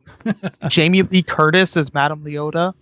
You got Jared Leto as the half. Oh, that's right. Dan's Yeah, in. I'm Dan's in. in. Like, I mean, you've got a pretty decent Winona Ryder hasn't had her character announced, but she's going to be in it. I don't know some of these other actors and actresses, but you've got Lakeith Stanfield, Rosario Dawson, Tiffany Haddish, Dan Levy, and Hanson Minhaj. And it looks like they're in top. No, I guess that was it for right now, but it's that they've That's announced. pretty stacked, yeah. Yeah, I was going to say, it sounds like a really expensive movie. If they drop some money on it. Yeah, like that's definitely a very interesting cast, group of casting. I mean, you've got some star power behind it. Now you just need a decent script, and that's pretty much it. Like, Yeah. you got the star power to make it work. You just need a good script behind it. Yeah, as soon as you had said Jared Leto, I remembered that like half a year ago we had covered that he was cast in this, and that's when I was like, all right, I'm in. Yeah. Next one on this list is The Expendables 4, releasing on September 22nd. I'm actually surprised that they did make this one because it's been a while since 3 came out. So let's see what action star Stallone can talk into being in this next one. And sure, I'll check it out. I'll definitely watch it. Maybe if it's on a streaming service. I watched the first 2, and I thought they were fine movies for what they are. I mean, they're just action fests. But I never got around to 3, and I just kind of was like, oh, that exists when this was announced. Yeah, I think there are definitely movies made for people in our generation and older that grew up on action movies from the 80s and 70s. And I'm all for it because they don't make action films like this anymore. And for better or for worse, it's just the audience isn't looking for that. Superhero films are the action movies of today.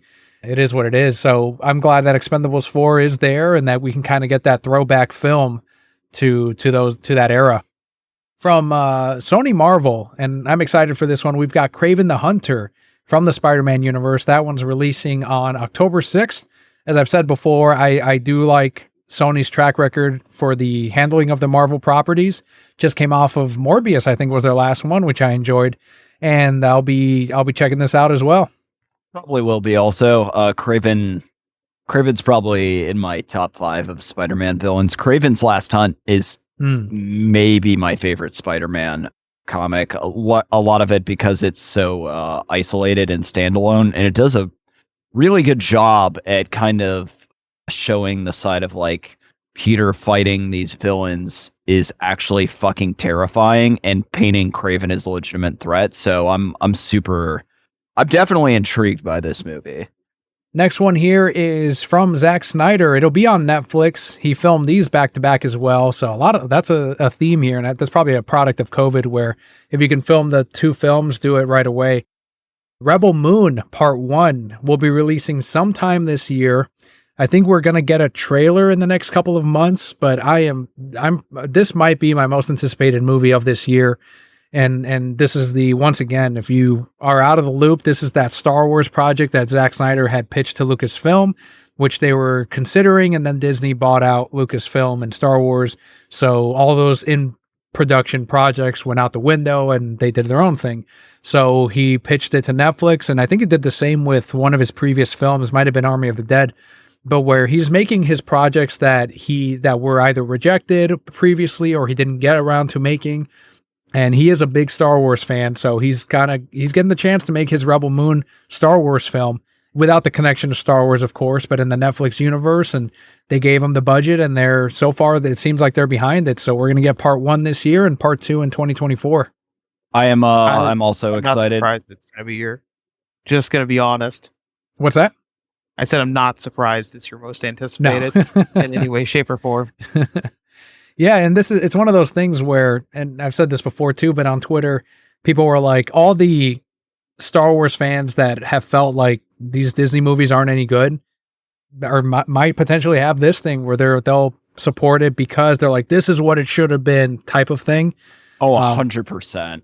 But if anything, he's taking inspiration from Seven Samurai, which is probably the film that most, I think I saw on Wikipedia that it's the storyline itself has been the most replicated story throughout films. And that's one of his favorite movies. And he did the same with his Snyder cut of Justice League. He took inspiration from Seven Samurai, and he's doing the same with Rebel Moon, except obviously it's got a completely sci-fi take on it. And I like Seven Samurai a lot, so this will probably be another winner.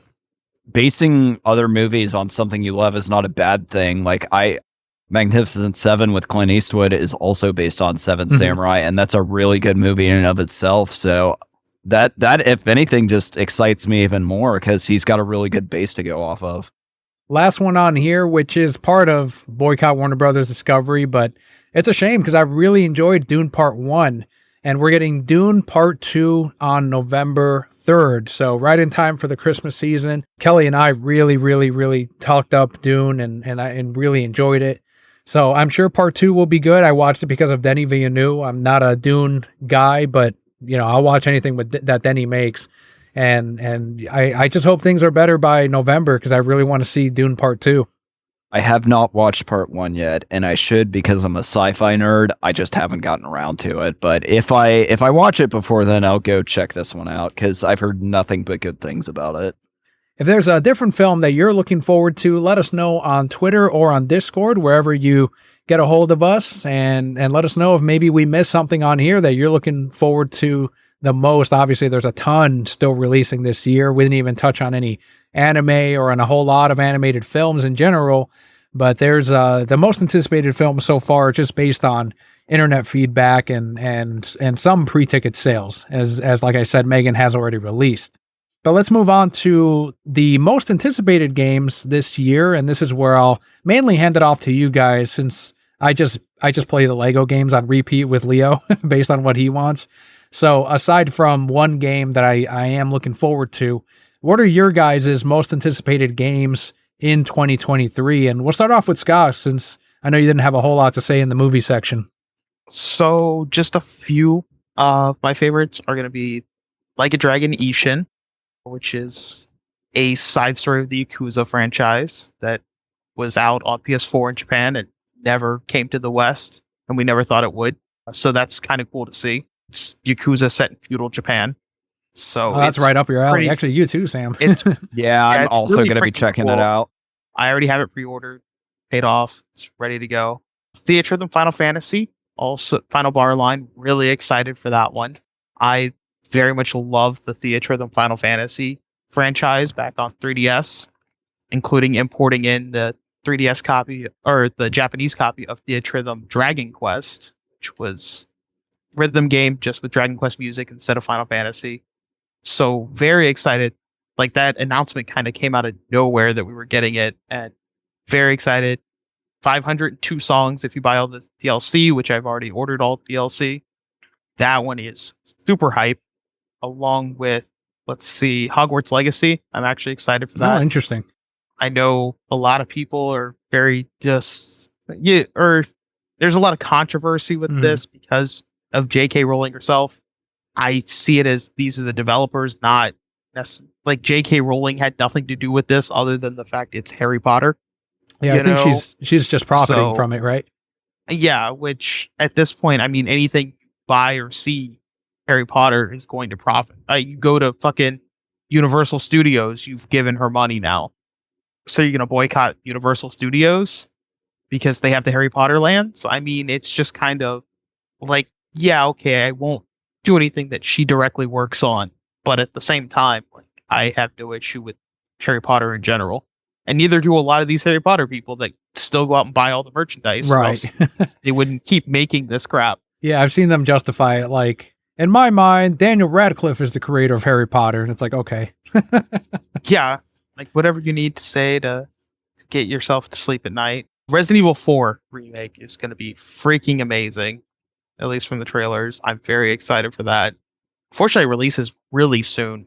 This year is very front loaded with releases because Resident Evil 4 is, I think, February or late I've got your front loaded right here. There we go. But yeah, Resident Evil 4 looks really fun, really good. RoboCop is a game that I didn't expect. So they're making a RoboCop game, and it's just a first-person shooter. Sounds like it could Like an work. open It would world, depend on like who the first-person shooter. developer It is. looks really freaking good, and it caught me off guard. So I'm keeping my eye on that to kind of see how it looks closer to launch because there's no release date yet for it. So, but that's when I'm kind of like, oh, I'll keep my eye on that, along with Suicide Squad Kills the Justice League. Yeah, that should be solid. I figure, like, I'm not the biggest Suicide Squad fan, but at the same time, it is Rocksteady putting this out. I love all the Arkham games, stuff like that. So I'm excited to see where they're going with their next superhero franchise. I'll do 2 more. Final Fantasy 16, I'm very excited for. With Yoshi P at the helm, he did great things with Final Fantasy 14. So I am very excited to see what he does when he has like an entire game to work with instead of just expansions. And then Mega Man Battle Network collection. Oh, yeah. I forgot about that. That's in mine too. Yeah. Yeah, that comes out in April. And I am super excited for Mega Man Battle Network because I loved these games as a kid and they are going for a lot more money now. So it's nice to have it. I mean, I already have my whole collection of them. I bought them back when GameStop was clearancing out all of their GBA section. So they were like $3 each. But at the same time, it's nice that people can have the chance to play these officially. And there are some nice new features. Plus, they brought back the online. The online functionality, so you can actually play against and battle your friends and stuff like that, which is really cool and something you're not really going to get from an emulator at this point. So those are some of my anticipated games for this next year. Not all of them, but I mean, I think I have about 20 on the list right now, 17 on the list right now. So it's going to be a packed year. Well, I look forward to hearing your thoughts on them as they release on here and on Lazy Gaming Guys. How about you, Sam? So a couple of the ones, I actually forgot about Battle Network, but a couple of mine are also on Scott. So FF16 for sure. I actually haven't played FF14 really, just because I played. Do it. I know. I played too many games as is, and I know once I play that, it's all I'm going to want to do. Do it. We've got a whole group that will help you out. Like me and Juliet. LGG. Yeah, Bobby plays too. Bobby plays OmniJam. I love the aesthetic of it, so I'm extremely excited for 16 because I think the game looks gorgeous. Also excited for Battle Network. I played the shit out of those games on GBA when I was a kid. And then for me, the Suikoden 1 and 2 remasters, super excited for that.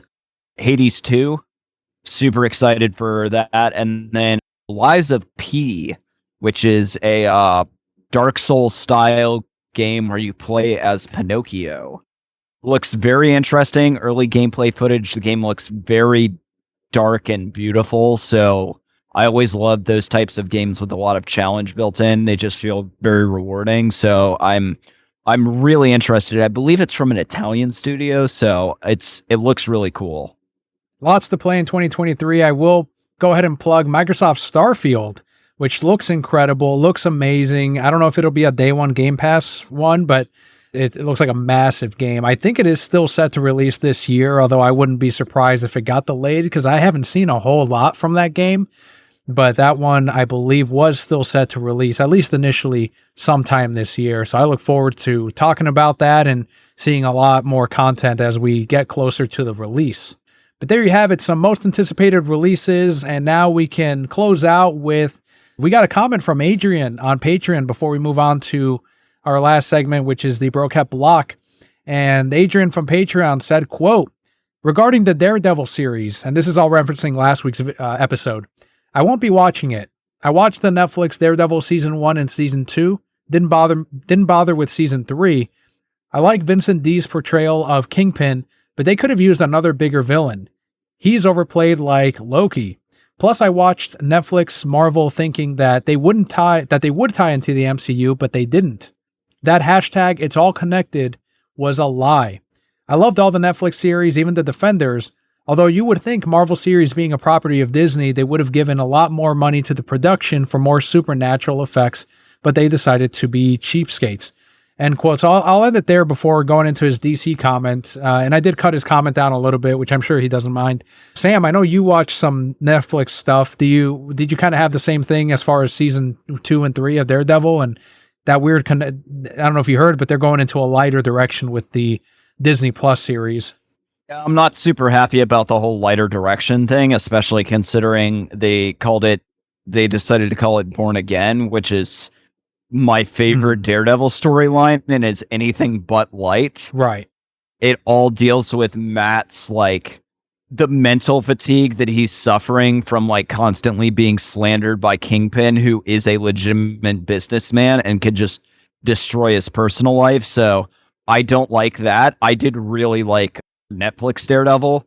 I can see why some people didn't. I had a lot of friends that weren't crazy about season 2.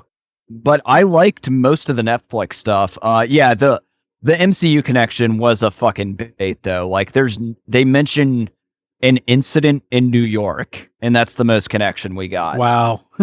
Yeah. But I thought all of them were like pretty good except for Iron Fist I wasn't crazy about. But Jessica Jones actually I liked a lot, and I didn't know much about the character going into it. So I do think the Netflix series were pretty high quality. So on one hand, I'm excited that Charlie Cox gets to play the character again because I do think he did a really good job. On the other, I don't want them like Daredevil is like Marvel Batman almost. Like he's not a jokey like, hey, what are you guys doing character like Marvel likes to make every character into. So I just don't want to see that. They've already kind of made him into that. I saw the clip of him in She-Hulk, and he's quipping about. Wasn't a fan of that either. Yeah. Well, that's what we're getting. Well, that's what you're getting.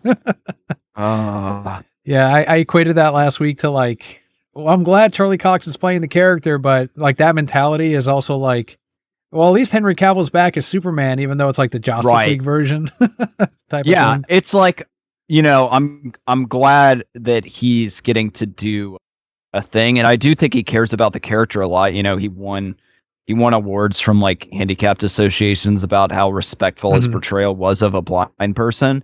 So on that, like, I don't feel bad about him getting more money in his pocket, but I don't like the direction of like, hey, let's lighten this up. Like, this is more just kind of bullshit from Disney's end. Cause they're like, oh, when we get these properties, we're not gonna change them beyond recognition. We'll stay to the spirit of them. Cause that was everyone's like, fear when they got Fox. Like, I don't want PG Deadpool. And it's like, well, guess what? We're getting PG Daredevil, kids.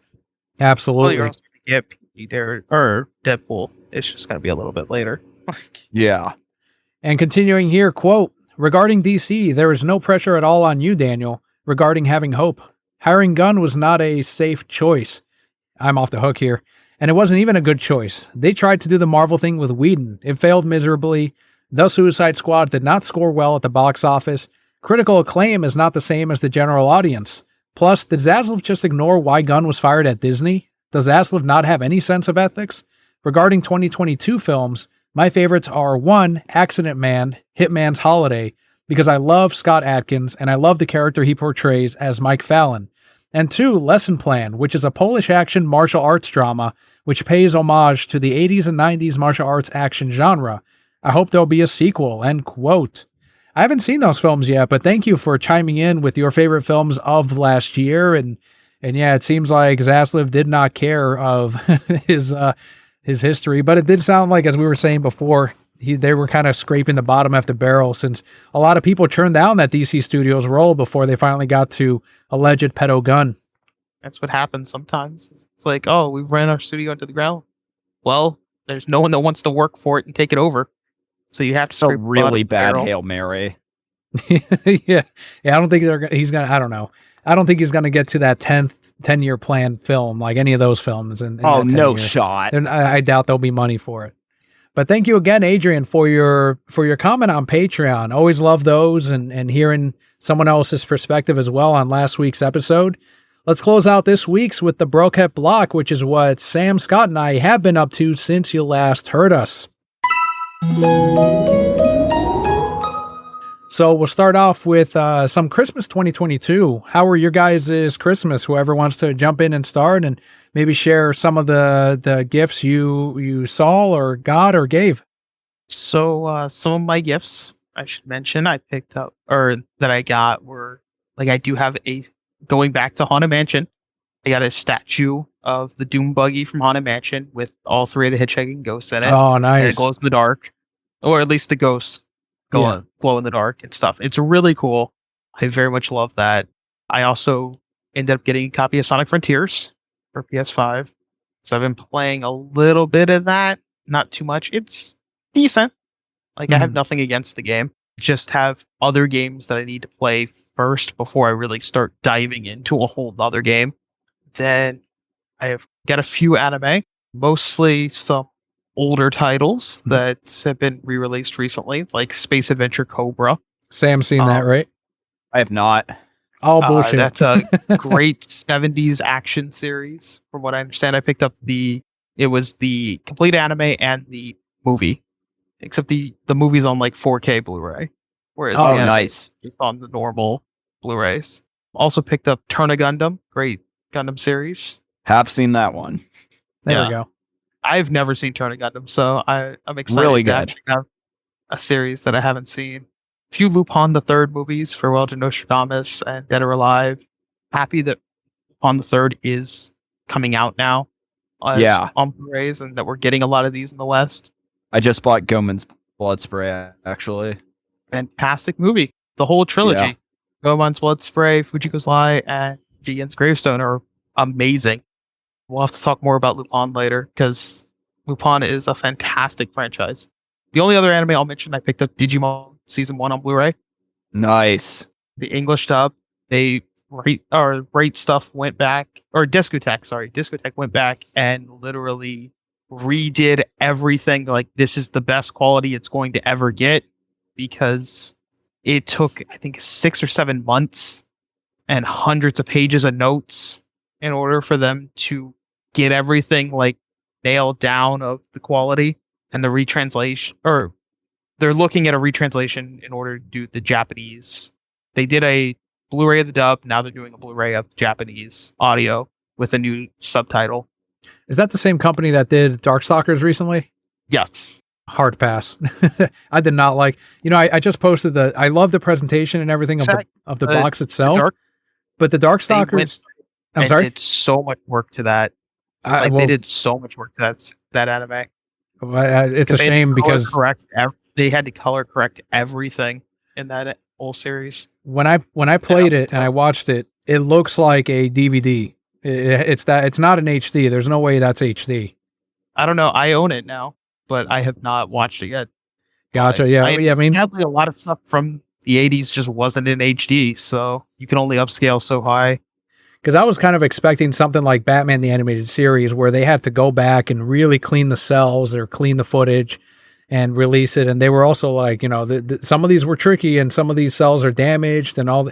And then I was like, this still looks amazing. But the other thing is too, this you're also dealing with a company that doesn't have access necessarily to as much of the original stuff because it's an anime in Japan. Mm-hmm. Versus Warner Brothers going back to their own archived stuff in order to do it. You're talking about a company that has to then be like, hey, we're wanting to license this anime and do work for it. So there's also a limit, unfortunately, to what they can do with having to work with those boundaries. But they did a lot of work with Digimon, and it looks fantastic, and it's much better than anything else we've ever been able to get of Digimon Season 1. Because the last thing we got of Season 1 were, I swear they look like bootlegs. Like, the back of the cover art is just like printer paper. They're blurry ass pictures. Some discs apparently just don't work. Some episodes just don't work. But they were official release. That's embarrassing. that was the last official release we got, and that was about 5 or 6 years ago. So this is much better than any of that. But yeah, the big thing I did pick up recently was a complete in box Pokemon Blue version for Game Boy.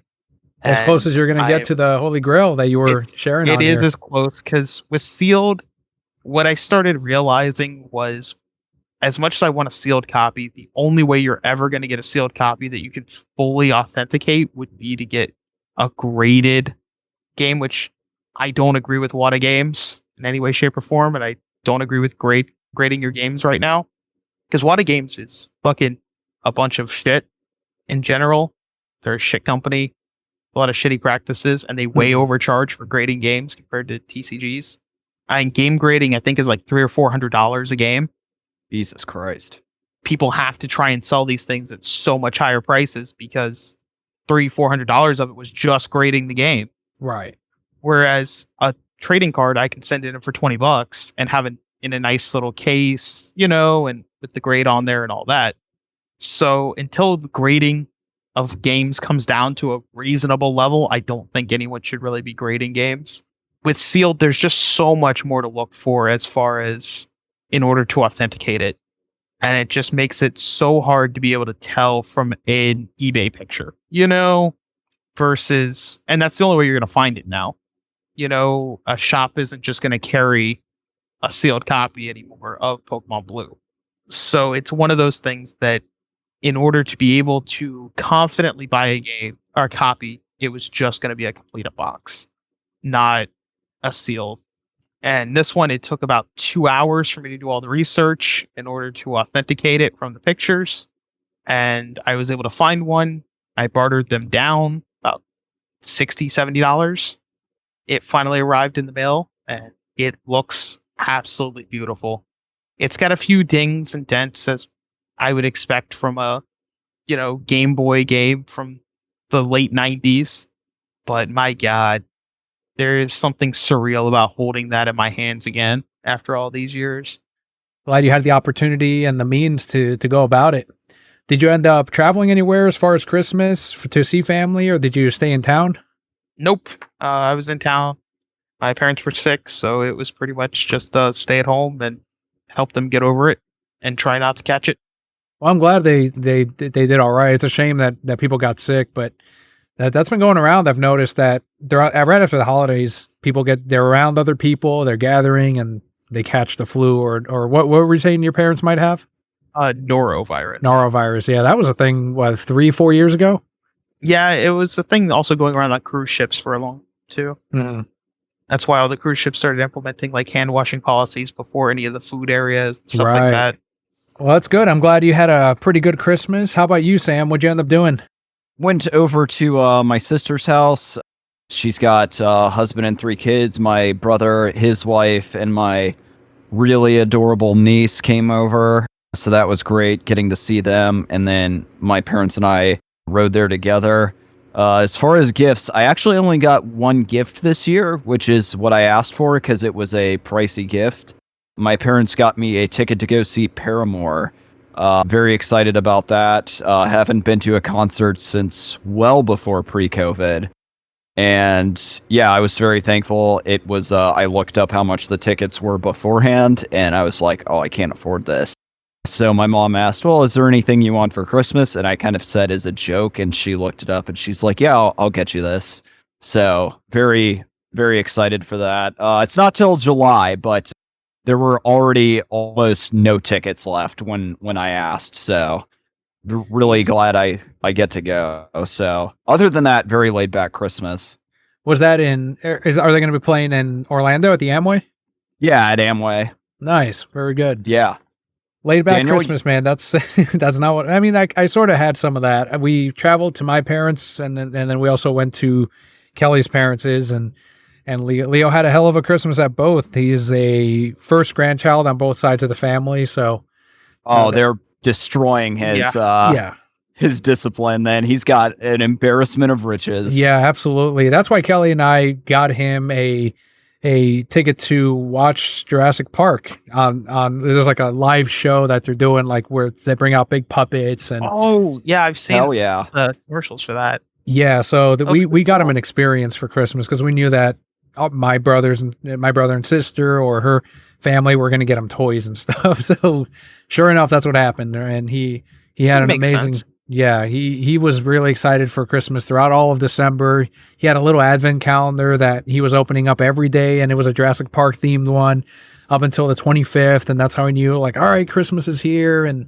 it came with little toy figurines, like little dinosaurs throughout every day. And That's yeah, awesome. it's one of those things like here Kelly's dad got him the big ass brontosaurus thing, and I'm like, holy shit. Like, and they were Yeah, immediately like, that you're taking that home with you. And I'm like, God damn. And I'm like, Leo, that's for you to handle. I don't know where you're gonna keep that thing. Your gift is the one he'll remember though, because like looking back, all of the times my parents bought me like tickets to a concert or something that I got to like you said, experience or be involved with. I remember some of the toys and stuff too, because like I would bug my parents for, but those are the ones that like were, in a way like formative for me. He was hyped when we show him, like, here's a Christmas gift, and we showed him the trailer for the show, and he was like, oh my god, because we took him to something similar earlier last year, but it was like a third party one where they had the Jurassic Park gates, but they called it Dinosaur Park or whatever. Like, it was Yeah. clearly trying to be Jurassic Park without infringing on the copyright. So, and he loved that, even like with the puppets that were clearly falling apart type of thing. Like, he was enjoying the Yeah. hell out of it. So to see an officially licensed one with the dinosaurs looking like the movies and not blue and green, like, actually, He's like, gonna go nuts. yeah, he's gonna go insane. So, but it was yeah, good he'll to see. definitely love it. Yeah, he's gonna love it, and we got to see family members. I got to meet a couple of family members from Kelly's side that I don't think I had met before for New Year's, like right after Christmas, and that was good to be an experience and be a part of that. I've over the last couple of years, I've worked on, I guess, anxiety in family functions because that's something that I was very uncomfortable with in the past years, and now I'm like, okay, let's work on that. So I did pretty good this year. It was an enjoyable experience. It was good to see everyone, and it was just good to enjoy that with Leo and with Kelly as well. So Yeah. it's a part of growing up, right? That's what they tell me. I'll let you know when I get there. So that's good, guys. I'm glad everyone had a good Christmas and that we made it through another one. I'm really grateful for that. But I want to thank also the Brocat Core member on the other side as we close out this week's episode and as we continue on into the new year, into 2023. Lots of stuff that we're looking forward to and that we will surely discuss as we continue to watch or play or read these upcoming games, comics, and movies right here on the show. So thank you, Scott and Sam, for being on this week. Please let them know where they can find you if they want to continue the conversation. We'll start off with Sam. Instagram, not on Facebook anymore. Too stupid. So yeah, Instagram at Samuel Boylston. I will also be on another podcast starting pretty soon. I don't want to make any announcements quite yet before we get the first episode off, just because logistics and such, but when that comes out, I'll make sure to plug this one as well, Daniel. I'm still going to be on here all the time. Obviously, nothing will change as far as that goes, but if people want to talk about anime with me, they will soon have a second outlet for that. I'll also be getting a Twitter again, so I'll let people know on the next episode what it is. Very good. There'll be links to everywhere you can find him. And how about you, Scott? So you can find me on the Lazy Gaming Guys. We stream every Wednesday, but there's some stuff coming down the pipe that will be very interesting as we'll be making some changes and having a few surprises as we enter our 10th anniversary of Lazy Gaming Guys this year. Look at you. You got to get a 10th anniversary logo like I did. The standard's been set. Yeah, we'll be entering that later this month, actually. Yes. Or maybe if it's February. Either way, it's coming up really soon. So that'll be really fun. We've got a few surprises planned and a few things that will be changing up the format. But is Kojima showing up? No. Better. No, he's too related to Keeley now. Oh man. You got to play it off though, like, but who knows? No, we'll get Yoshi P. I have no issues with Yoshi P. All right. But yeah, so look forward to that. And you can find me on again, we stream every Wednesday on YouTube. We also have our Twitter account, so you can find me there, and our Discord. That's also a great place. You can also find me on another podcast coming up soon. So that'll be interesting. But yeah, like it's going to be an interesting year. Going to be a busy year. Lots of different things planned. But as far as other places you can find me, I'm not really active on my Twitter anymore. I pretty much just never post anything. I go on there and I retweet from Bleach Brave Souls to keep trying to win a PS4 just so I can have a sealed PS4. I've seen that. Yeah. I do like the way they announce whether you won or lost. Like, you just retweet it and then you look at their things and it shows you a little trailer and tells you whether you won or lost instantly. Wow. Your best bet is the Lazy Gaming Guys one or the Discord. I'm active in Lazy Gaming Guys Discord, the Exiles Network Discord. You can find me at the Reasons I'm Broke Discord. Like, I got about 4 or 5 that I'm active in. So, well, there you go. And you can find links to, once again, everywhere you can find Scott and Sam, and also our Discord on the description of today's show. Also, if you want to be heard on the show, you can leave us a voicemail. Head on over to speakpipe.com/thereasonsimBroke. And for 90 seconds or less, if you want to send over a audio message, you can do that again. And there's a description, link in the description as well. And you can do it from your phone. You don't need to have like full equipment or a desktop computer. It'll let you, it's all web-based. So on your browser, click record. It'll pick up your phone's microphone and you can record from there 90 seconds or less. Thank you again for joining us this week. I've been Daniel, joined by Scott and Sam, and Brocat Core. All will be well.